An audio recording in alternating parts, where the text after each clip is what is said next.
down, yeah. I've been feeling so down, yeah. Can you tell me why? Can you tell me why? Assalamualaikum warahmatullahi wabarakatuh.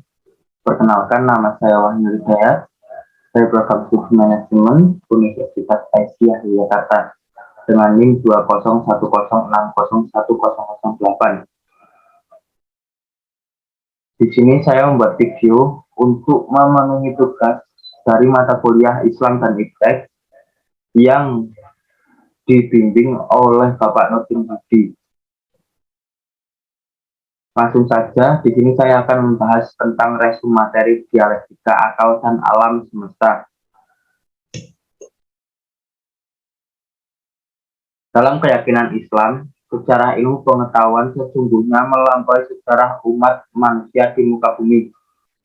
Sebelum Adam diturunkan ke bumi, ia telah diajarkan oleh Allah perangkat ilmu pengetahuan yang menjadi kelebihannya dari makhluk-makhluk Allah lainnya.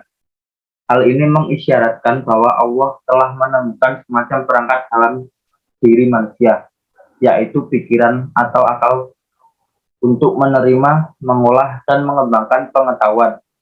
Hal ini merupakan bekal kompatibel dengan alam semesta untuk digunakan manusia untuk memimpin peradaban di bumi. Dengan interaksi bersama alam semesta, manusia akan mengaktifasi perangkat akal itu untuk menghasilkan ilmu pengetahuan.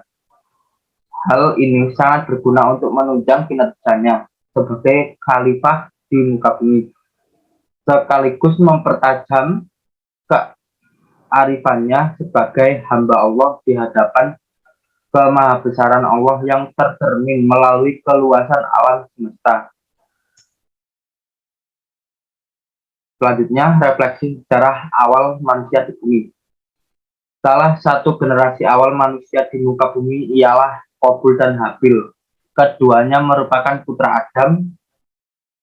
Untuk memenuhi kebutuhan hidupnya, mereka melakukan domestikasi tanaman dan hewan.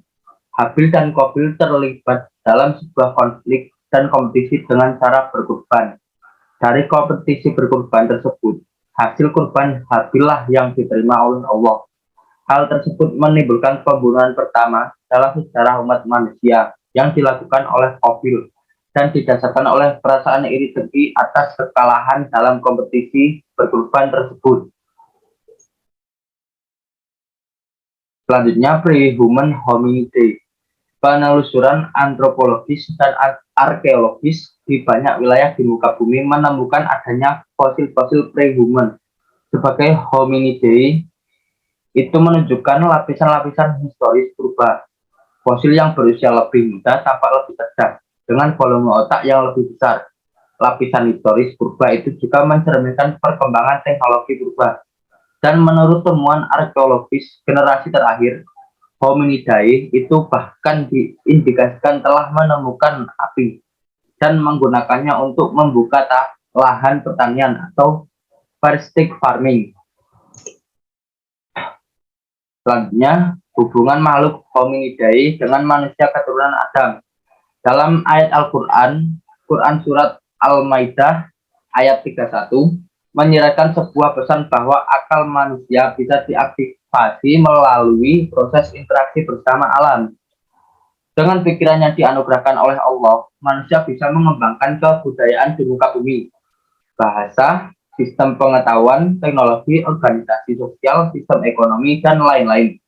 Oleh karena itu, Al-Quran menganjurkan agar manusia melakukan penjelajahan di muka bumi untuk mengaktifasi pikiran atau akal agar menghasilkan ilmu pengetahuan, seperti yang disyaratkan dalam Al-Quran Surat Al-Ankabut ayat 20 dan Al-Quran Surah Ar-Rum ayat 42. Selanjutnya, transformasi agama dalam transisi lintas generasi umat manusia. Dalam antropologi klasik dikenal adanya monoteisme primitif, bahwa pada mulanya manusia hanya mengenal satu Tuhan. Akan tetapi, seiring dengan persebaran manusia menjadi beragam bangsa dan bahasa, Tuhan yang satu itu diaktualisasikan dengan sebutan yang berbeda-beda seiring perkembangan bangsa-bangsa dan bahasa-bahasa yang ada. Dari hal tersebut, awal mula munculnya keyakinan politeisme. Penyebab terjadinya politeisme adalah adanya penguasa yang despotik dan tiran, yang awal mula dikendalikan oleh Namrud di Babilonia, sebagaimana dituliskan dalam Al-Quran surah Al-Baqarah ayat 258. Selain Namrud, hal yang sama juga dilakukan oleh Fir'aun di Mesir, sebagaimana dituliskan dalam Al-Quran surat Al-Qasas ayat 38. Demikian, peradaban-peradaban besar telah dipermainkan oleh tirani despotik yang memalsukan diri sebagai Tuhan, sehingga menutupi kebenaran yang hakiki atau monoteisme. Selanjutnya, kritisme Ibrahim dan kelahiran kembali monoteisme.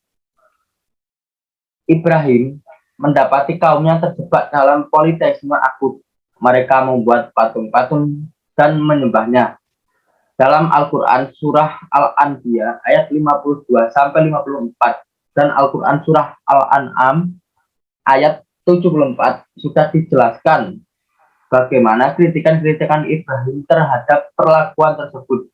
Dan kritisme itu mendorong Ibrahim menghancurkan berhala-berhala itu. Kritisme itu juga mendorong Ibrahim mencari kebenaran sejati tentang Tuhan melalui interaksi alam semesta.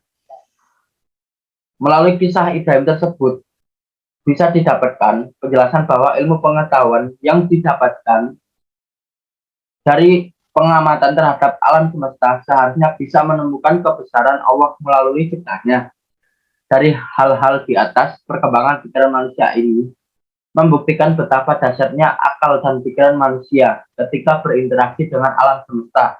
Dan hal ini juga merupakan tantangan bagi umat beragama untuk mengembangkan pendidikan ilmu pengetahuan dan teknologi yang berporos pada nilai-nilai ketuhanan.